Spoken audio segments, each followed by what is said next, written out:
Hey guys, Coach Pop here. Thanks for joining me for the video cast. Today we're going to talk about the earliest moments in time that involve human history. We're going to try to cover two key concepts in one hopefully brief presentation. For those of you who are taking my class, you fill in the blanks and annotate the outline.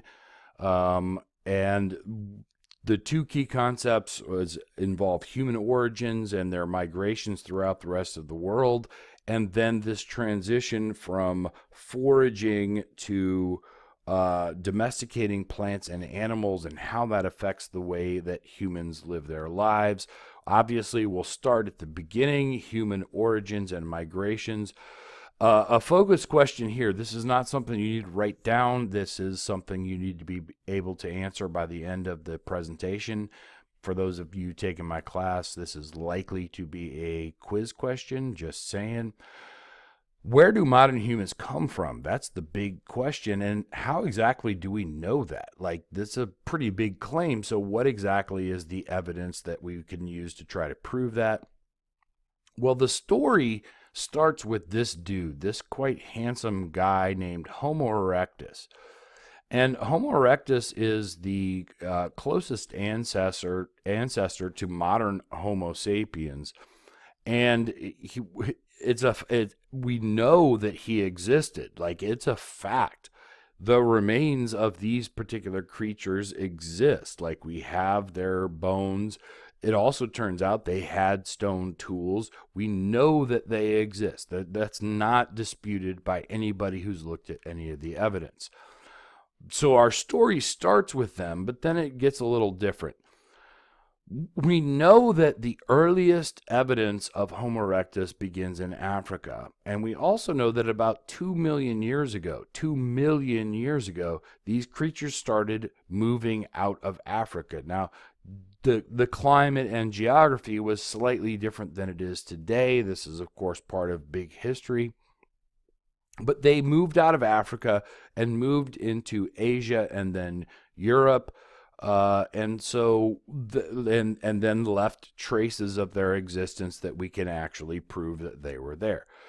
That doesn't really help us understand where do modern humans come from, except that what we know is those creatures somehow transformed into us. But there's two different theories about how and why that exactly happened. The first of these is called the multi-regional hypothesis.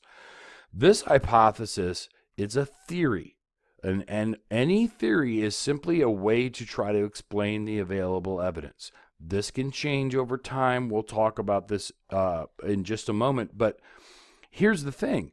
This theory was really popular for decades. It's no longer so popular, and the reason why, it says that these Homo erectus that migrated out of Africa a couple of million years ago then independently evolved into modern Homo sapiens in different regions. This, according to those who buy this theory, this explains why different racial features are different for different populations. So, for example, it explains why Asians look different than Europeans who look different from Africans. It is worth pointing out, though, that almost nobody accepts this theory anymore. In fact, the Chinese government, this is their official position. They claim that all East Asians look the way they look because they all evolved from the Chinese, who evolved from the Homo erectus that moved into East Asia much earlier on. Again, not so much what the scientific consensus is. Instead, almost everybody studying this question has sort of moved behind the out of Africa hypothesis. And this is also a theory that is the best theory we have so far. But it says that Homo sapiens evolved from Homo erectus in Africa first, and then it emigrated to the rest of the world. There's a map. I'm going to have a link on the Google Classroom for those of you who are in my class that that sort of explains the difference, what we know about how Homo erectus left Africa 2 million years ago. It shows you the different ways that the multi-regional hypothesis explains the evidence, different ways the out of Africa hypothesis explains it.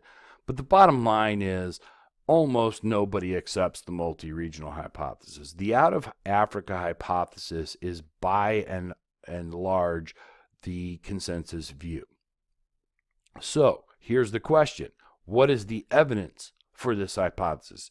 If all of the scientists working in the field, or almost all of them, agree that this is right, what's the evidence to prove that? Well, there's three different types of evidence. The first is fossilized skeletons. The earliest fossilized evidence of Homo sapiens as a species appear in Africa, and it's not even close. I mean, it's on the order of hundreds of thousands of years older in Africa than anywhere else in the world. So it seems pretty clear then that the earliest Homo sapiens appear in Africa. But in addition to that, we also have evidence from the stone tools that they left. Now, we know that the Homo erectus had stone tools as well. The stone tools that were used by humans, that is to say Homo sapiens, the earliest ones also appear in Africa. And again, it's not even close. We can carbon date these tools. We know exactly when they were fashioned, and the ones in Africa are far older than any place else. But the biggie has to do with DNA. This is what changed everything. Once the Human Genome Project was started, that is to try to map human DNA and our understanding and our ability to identify all of these things. One of the revelations that came out of that is that all people who are not Africans are in fact descendants from one tiny group of people who left Africa about 100,000 years ago. This is just genetic proof. I mean, it's written in our DNA. If you are not a black person, your DNA can be traced back to this one particular group that left at a particular time. So these three types of evidence then are a pretty strong indication that this is in fact the best explanation we have. This particular quote is from a textbook author. I will point out this was the textbook that I used when I was in college. And you can see the three types of evidence support the view that the out of Africa hypothesis makes the most sense. The anatomical evidence includes the fossilized skeletons. The archaeological evidence includes the stone tools, and the genetic evidence includes the DNA that we can get from the Human Genome Project. Now, here's the thing to understand, though. It's a theory. And all theories change over time. This is the way that science works, right? So there might very well be some like new piece of evidence that just totally blows everything out of the water, in which case we have to adjust our story. But the bottom line is currently, this is the best explanation for the evidence that we have at hand. Human beings originated in Africa and then emigrated to the rest of the world. I'm going to include a link in the Google Classroom to a video that goes into this in more detail, but here is a map that we're going to use in my particular class. It's a generalized map that shows when and where humans emigrated out of Africa. So about 100,000 years ago is when humans moved out of Africa and into Asia, the Arabian Peninsula in particular. On this map, you'll see the dates that are throughout here. This is, by the way, for this. The dotted lines are paths that are currently in dispute. So this one is a biggie because there's growing evidence that there might have been a wave of humans who came from Asia into the Americas and followed along the coastline in canoes, and they are the ones that ended up moving into South America. You do not need to know the particular dates for when humans got into different continents by the traditional definition of continents, but here's what I need you to do right now. In the margin, for those of you taking my class, in the margin, just put the order in which humans appeared in different continents. So you're using the traditional definition of continents. Africa is the first one, and I will also point out this part right here, while not a continent, is called Oceania. We'll talk more about that later on in class. This is the last place for humans to migrate, and if you notice, it's really relatively recent. And this happens after the domestication of plants and animals. So this region in the Pacific, including Hawaii and Easter Island and New Zealand, like this happens really relatively recent. This is the last one. Africa is the first one. So hit pause, and in the margin, simply list by continent the order of where Homo sapiens evolved. Don't need to know the particular dates. Just hit pause. Do it. I'm checking that when I stamp you tomorrow. Okay, so here's where we are. By about 10,000 BCE. So this would be about 12,000 years ago. This is not on your outline, by the way, but just follow with me. Homo sapiens, this creature that we call modern humans, they're physically exactly like we are today. Mentally, they are also exactly like we are today. Now, they don't have the benefit of our knowledge and experience, but their capability is the exact same as us. For example, they have language. They can make collective learning, which, if you remember from David Christian, this notion that the accumulated knowledge of previous generations can be transferred into the future. They have what we would call culture. They have cave art, drawings and paintings in caves, for example.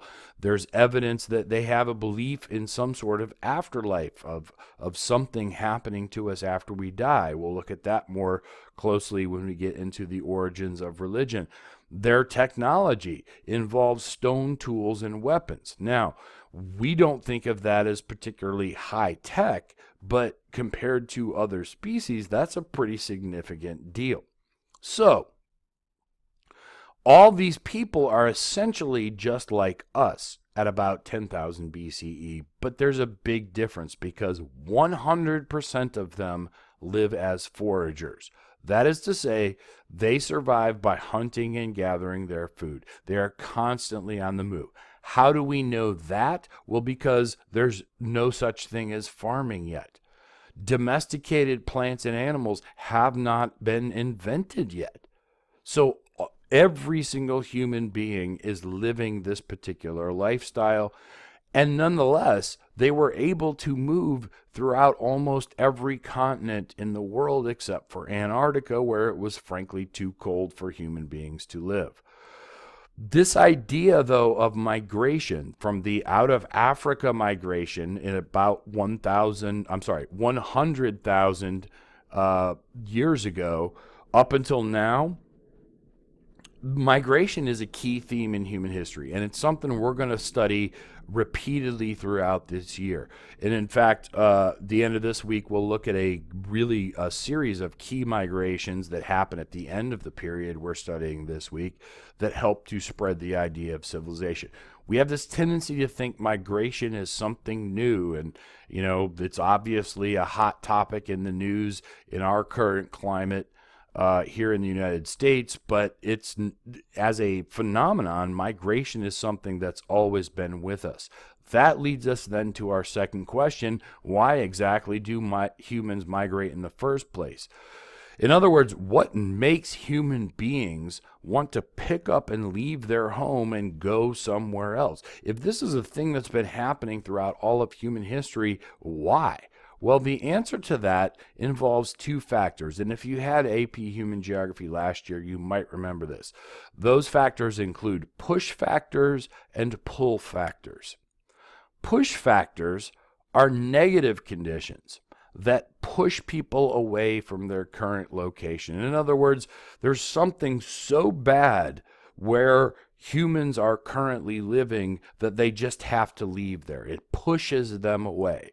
Pull factors, on the other hand, are positive conditions that pull people toward their new location. In other words, there's something so great in that other place that I want to move my family to that place. Okay? Here's what I need you to do. In a moment, I want you to hit pause and in your outline, list at least 3 examples that would be considered push factors, reasons why human beings would want to leave their old home, and at least 3 examples of pull factors, that is, things that would make people want to go not just from their old home, but into a particular place. Hit pause. Give me at least 3. I'm going to check these when I stamp your outline for those of you who are in my class. And then hit play and we'll resume. Okay, so hopefully you've got at least 3 examples of push factors and pull factors for human migration, but there's a couple of terms we need to clear up. First of all, there's this term emigration, and you can see the root is migration, but the E, emigration, means the act of leaving your old home. And I was taught this trick when I was in high school, and I never forgot it. If it works for you, good. The E, emigration, stands for exit. Emigration with an E. You are exiting your old home. On the other hand, immigration with an I, the I stands for in, because immigration is the act of entering your new home. Immigration in, emigration out. Exit in. That's how I remembered it. Hopefully that will work for you. Now, there's something weird about the English language. What do you call a person who emigrates? Well, what do you call a person who immigrates? We call them immigrants in English. But a person who emigrates is not called an emigrant, but an emigre. One of the things that's going to come up repeatedly throughout this year is how stupid the English language is. This is one of those examples. We use a French word in English for emigre, exit, out, but not for immigrant, which is entering in. I don't know why, I can't explain it. But here's another weird thing about the use of terms. What exactly is a refugee then? So we've got immigrants, we've got emigres, but what's a refugee? Well, a refugee is a person who has no home.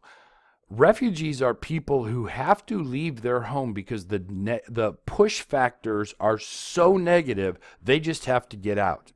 And it doesn't matter where they go. They're not going to any place so much as they're just getting out of where they are. Hopefully, they might return someday when things get a little bit better. But they're kind of in this no person's land. Like, you know, they don't really belong any place, but they're not able to belong in their homeland either. In the case of refugees, it's a very trying experience for the people who have to live it. And one of the things we'll see over the course of the year is this is a situation that appears to be getting worse in terms of the number of people who just flat out cannot live in their particular environment but have nowhere else to go. So these are the migration factors that then we can try to use in our study of why and when and where and how humans move throughout all of world history. This then leads to our second key concept for today: domestication of plants and animals and the consequences for the ways that human beings live their life. The focus question here then is, why and how did humans begin to domesticate plants and animals? Foraging seemed to work for literally hundreds of thousands of years. So why did humans start doing this? Doesn't seem like there should be a reason. If the way you were doing it before works, why would you change? Well, there was an explanation for that. But then the other thing, and this is something we're going to focus on more in class on Monday, what are the consequences of this? How does domesticating plants and animals actually change the way humans live their lives? So these are the questions I want to begin to explore right now. And in order to do this, I want to tell the story of what we call the Stone Age. So this is the earliest points of human history up until about the time of the first civilizations. So the oldest period of human history is typically referred to as the Paleolithic, which literally means the Old Stone Age. Paleo, Old, Lithic, Stone Age. And it extends from wherever the start of Homo sapiens might have been, probably about, 250,000 years ago, somewhere in there, up to about 14,000 years ago. By the way, what do you notice about this expression of the date?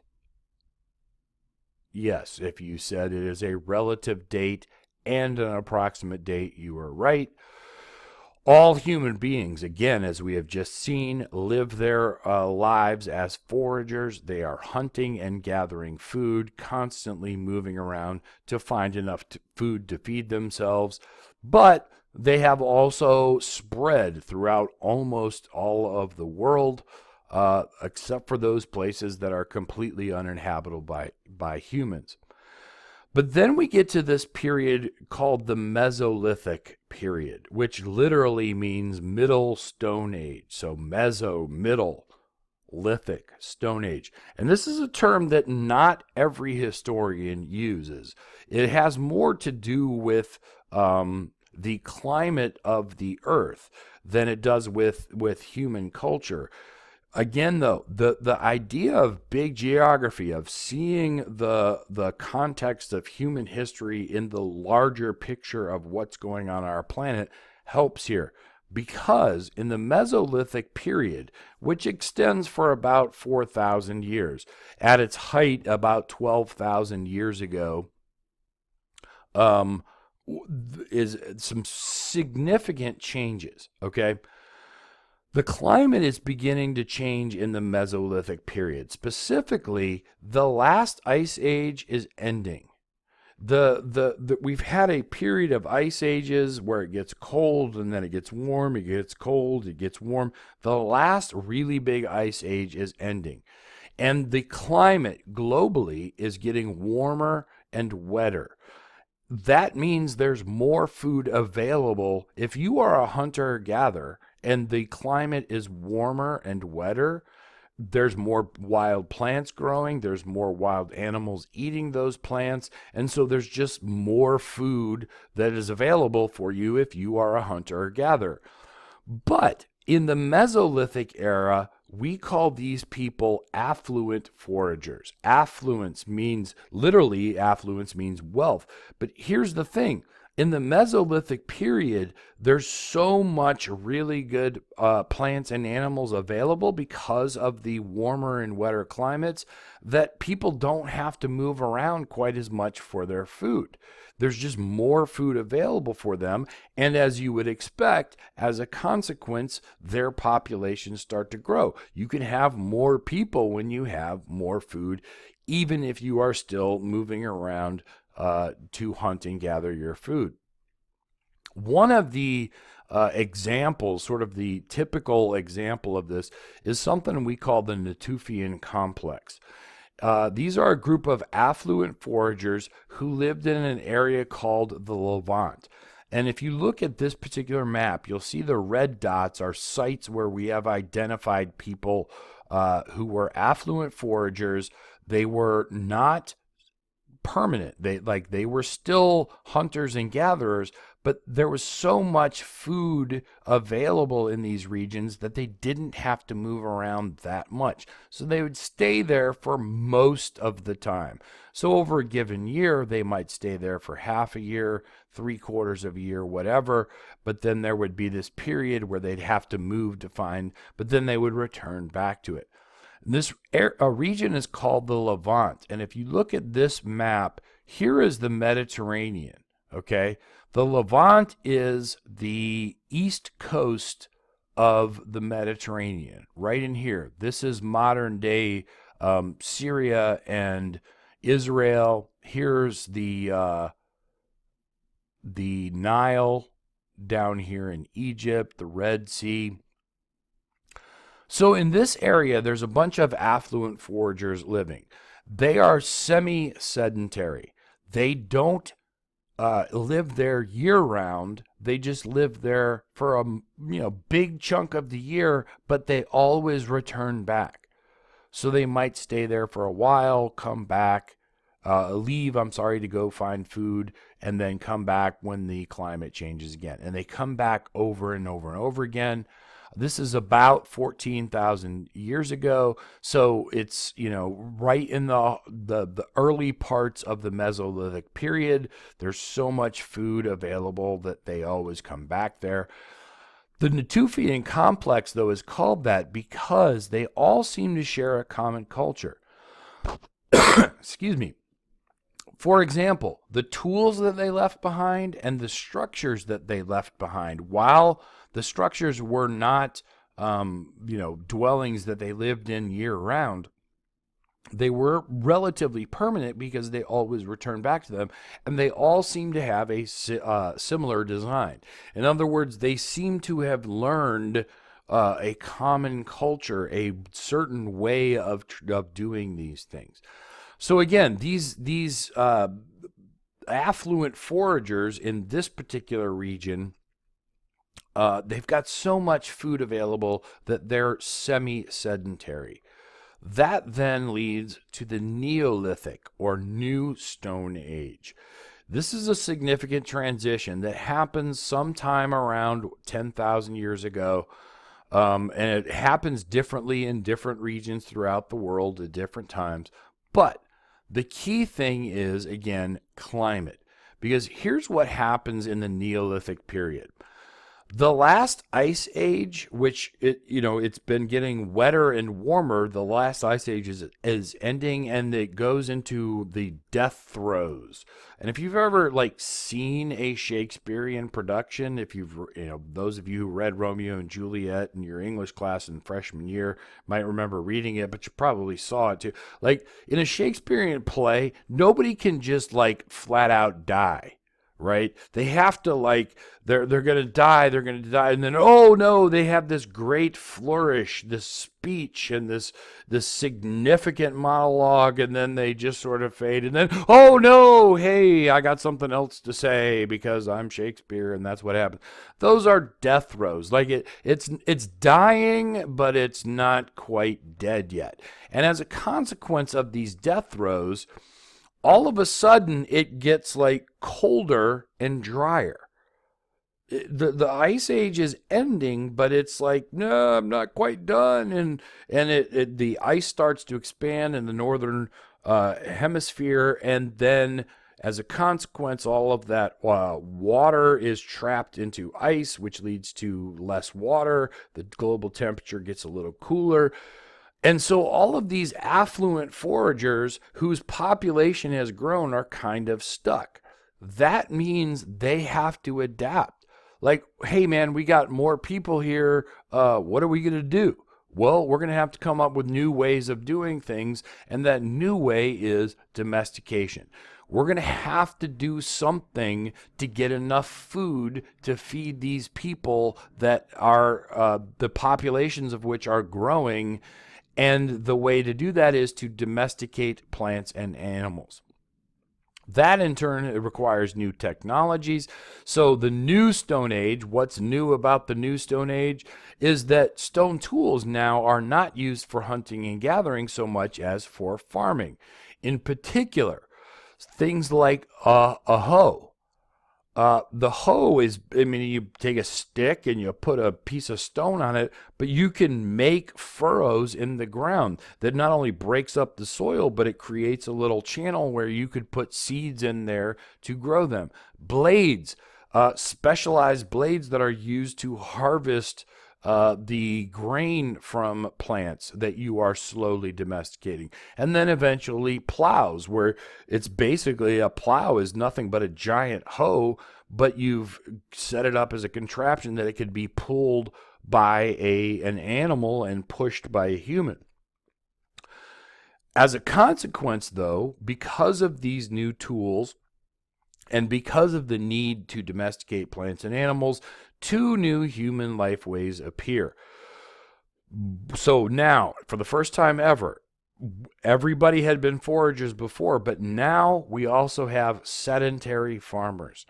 People who do not move ever. They are living all year, every year in the same place. Why? Because they have crops. They have domesticated plants that are constantly in need of attention in order to produce enough food to feed them. Similarly, we have pastoral nomads. Now, pastoral nomads have domesticated animals. They live in geographic regions, though, where domesticating plants is not really an option because it's typically too dry or too cold, but they can domesticate animals over time. But the difference is they have to constantly move because those animals are feeding on grass. So like if you consider in Central Asia where horses were first domesticated, you have to constantly move the horses to get grass because if you stay in the same area, they're going to eat all of the grass. So you're not like mobile like foragers were, who were constantly moving, but you are still moving if you are a pastoral nomad because eventually you will run out of grass for your herds to eat. So these two new lifeways then are suddenly introduced in the Neolithic period. They didn't exist before then. Those are in turn going to have dramatic changes. But in terms of change, let's talk about population for just a moment. Because while it's easy to think, oh, wow, humans started domesticating plants and animals, they had more food, that must have really dramatically changed human populations right off the bat. But that's not exactly how it happened. In fact, it doesn't appear in terms of the total number of humans on the earth that it had that big of a difference in terms of the number of people on the planet. It does have a huge difference in how those people lived. So, for example, right here is about the start of the Mesolithic period.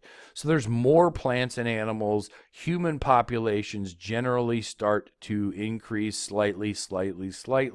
Then they really increase about 12,000 years ago, which would be 10,000 BCE. Here's the start of the Neolithic Revolution, generally speaking. 8,000 BCE. About 10,000 years ago. And if you notice, human populations don't really change. And you would expect that they would, but here's what's going on there. First of all, the Neolithic Revolution started simply because humans had to figure out a way to feed their already larger populations. So for much of this time period, they're experimenting with ways of trying to domesticate plants, to domesticate animals, simply to keep their populations the same. The other change that's happening, though, here is people are having more children because they are growing more food through domestication, but they're not living as long, which is kind of a paradox. But the bottom line is that the human population doesn't change for several thousand years as a result of the Neolithic Revolution, but it does eventually kick in and it sparks a huge growth in the number of people on the planet. And that is a trend that will continue on, and we won't see anything that jacks up human population so sharply again until the Industrial Revolution. But what are the effects then, ultimately, even if it takes a while, Neolithic Revolution, domesticating plants and animals leads to more human beings. How does that affect things? Well, there's two different ways that it can do that. Positive feedback loop. In other words, growing populations is going to lead to good things. Here's how this works. You have more people, which means you have more farmers, right? So if you've got more farmers, you can grow more food. More food equals more people. More people equals more food equals more people equals more food equals more people. This is what we call a positive feedback loop. In other words, it just sort of feeds itself. Hit pause for just a moment and on your outline, summarize in your own words. This is not a formal definition here. Summarize the positive effects of population growth according to this chart. Okay. Just as there are positive effects, though, there are negative effects. And this gets a little bit more complex because here's how this works. If you've got population growth, so we're starting here. If you got population growth, at some point, that population growth is going to lead to environmental degradation. Like you're going to have more people, more food, more demands on the environment. And that degradation can lead to all sorts of problems, food shortages, disease, because you got more people living in smaller areas, social conflict. Y'all, if you don't have enough food to people, you know what happens? People will fight literally to the death because they will starve to death. When you have these things going on, one of two things is going to happen. Either you're not going to figure out a solution and your whole way of life is going to collapse. And as we're going to see, this happens repeatedly throughout human history. There are certain people that cannot solve this problem, and people will die and their whole way of life is going to collapse. On the other hand, let's say you come up with some new innovation, some new solution to how to address all of these potential problems. You're going to have a solution, more food, yay, more people, yay. Oh, but you're going to end up back here eventually. And then you're going to have these problems again. And you're either going to not solve them or you're going to solve them. And if you solve them, more food, yay, more people, yay. Oh, we're back here. So that negative feedback loop, like once you get to a crisis, you got to find a solution. And if you don't find a solution, you're done. Hit pause here, take a moment, summarize the negative feedback loop of population growth.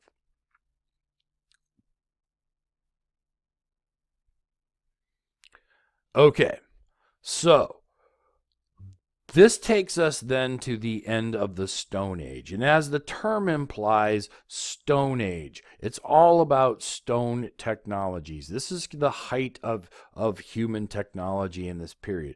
But eventually that's going to change. And the big reason has to do with metals. Once humans start to figure out how to use metal ores that occur in nature to make their tools and weapons, things are going to change. And the first change has to do with copper. Now, copper exists in rocks, and they're like a very unusual greenish color in rocks when you see them. But here's the thing. Humans had to figure out how to make a fire hotter than a normal fire. You can't get copper out of rock if you just build a campfire. And so this is one of those situations where a food surplus leads to job specialization. Somebody had to figure out how to make a fire hot enough to melt the copper ore in rocks. And it turns out the way they did that was they invented a kind of a furnace. We'll talk more about that later on. But copper becomes the first metal that humans start to use to fashion tools and weapons. The thing about copper, though, is that it's very pliable. In other words, it can bend very easily. So it's great because you can make a sharp point, but if you use it over and over, it's going to constantly bend. But then eventually, humans realized how to make bronze. Bronze is copper plus tin. So now again, food surplus leads to job specialization. Somebody figured out that if you took this other metal, tin, and melted that and you mixed it with copper, it would make a harder metal that would hold an edge even better. It doesn't bend. It's not pliable.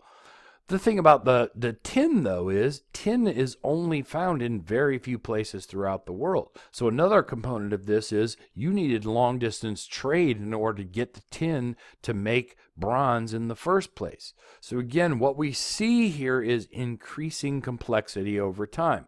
That then is really typified in iron. Now, iron ore, again, it exists, but even more than copper, you need a higher temperature. So in order to extract iron from rocks, you need a fire way hotter than the early furnaces that were used for copper, which were way hotter than like if you just, got a campfire going with a bunch of sticks. So again, the idea is you need specialists who can do that, and that's only possible with a food surplus. Incidentally, steel, guns, germs, and steel, you'll remember that was a key factor for Jared Diamond, and it's one we'll come back to later on. Steel happens quite by accident. The formula for steel is iron plus carbon. And some people, just by working iron in a particular way, were introducing carbon into it that made the iron even harder, more durable, and more flexible. But they didn't know that's what was happening. It won't be until the Industrial Revolution, though, that humans realize that you can actually modify the ingredients, if you will, in your mixture to make steel that is much harder than iron. This also corresponds, though, with the rise of urban civilizations, and that's where we're going to start with your homework for tomorrow. Here's the deal, though. So the Stone Age ends when humans start to use metals for their tools and weapons instead of stones, which is also at about the same time the first civilizations appear. But what we're going to look at in class tomorrow is what are the effects of this transition from foraging to domesticating plants and animals. So what we've looked at today is where humans come from. The out of Africa hypothesis is the best explanation for the evidence that we have. The evidence is in three ways. It's basically it's bones, stones, and DNA. It's the anatomical evidence from human remains. It's the tools that they left behind. And of course, the sort of game changer here most recently has to do with genetics. Why do humans migrate? It's push factors that move them out of their place, as well as pull factors that attract them to a particular place. As we will see, though, more often than not, it's some combination of those two. And then finally, why and how did humans begin to domesticate plants and animals? We know that climate change was a key part of that. Affluent foragers started getting more and more people in their communities because of the climate getting warmer and wetter. And then all of a sudden, in the death throes of the last ice age, it got drier, it got colder, and they're scrambling to figure out a way to feed all of these people that they had. The answer to that was to domesticate plants and animals. what we're going to look at in the lesson in class tomorrow, the activity, I should say, in class tomorrow, though, is we're going to examine much more closely the consequences. And in order to do this, we're going to focus on the themes. In other words, how did the domestication of plants and animals affect human societies? How did it affect their politics? How did that affect the way they interacted with the environment? How did that affect their culture? How did that affect their economic systems? And what technologies were involved in that particular transition? So I hope you have been able to fill in the blanks. Again, it's not enough to fill in the blanks. Annotate. I will check these before I stamp them. I want to thank you for following along. Hopefully, in the future, these videos will be about a half an hour. This one's a little bit long compared to what I would like, but I thank you for your attention. See you in class. Bye, guys.